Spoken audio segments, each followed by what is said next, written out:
Back.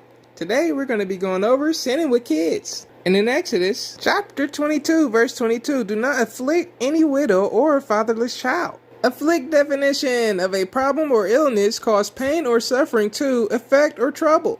When dealing with children, this can happen just about anywhere. Schools, at home, playgrounds, hospitals, just about anywhere. There are so many ways that this can happen, but a good example using sports would be to put someone in a position they're not qualified for. Does it make sense to have your talented young rookies to sit on the bench while knowing you're eliminated from playoff contention and not going to make the Super Bowl that same season? Not only for the players, but think about the fans who will be afflicted. College students, high school students, elementary. Yes, it's a business, but when you draft and pick a player, that's what comes with it. Have you learned about indirect objects?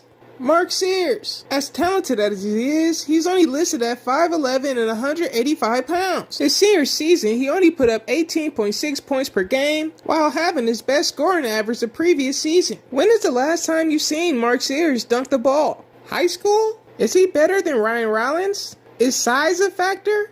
Defense?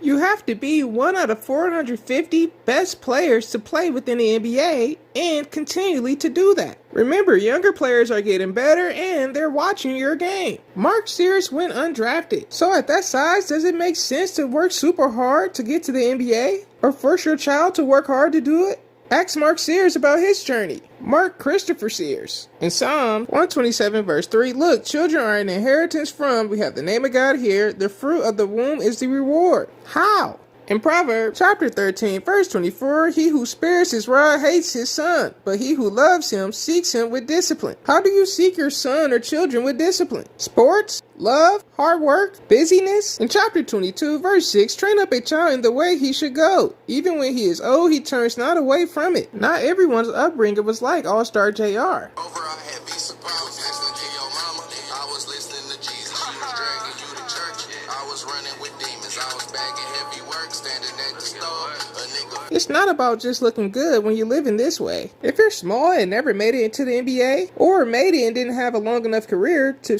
qualify as a true NBA player, why have children and put them under the same pressure? Or if you have the size, why have a child by a smaller individual? What problems will they run into if they're not the same size? Can they make the same plays that you make at a smaller size? Can they jump just as high? Here are some good matches for a basketball child. Deontay Garrett at 6'3", pro basketball experience, and Angel Reese as an example. Both 6'3", started off slimmer with pro skills. At 6'7", 239, Terry McCohen would have been excellent for LeBron. It's your choice. Do it how you want. Don't they look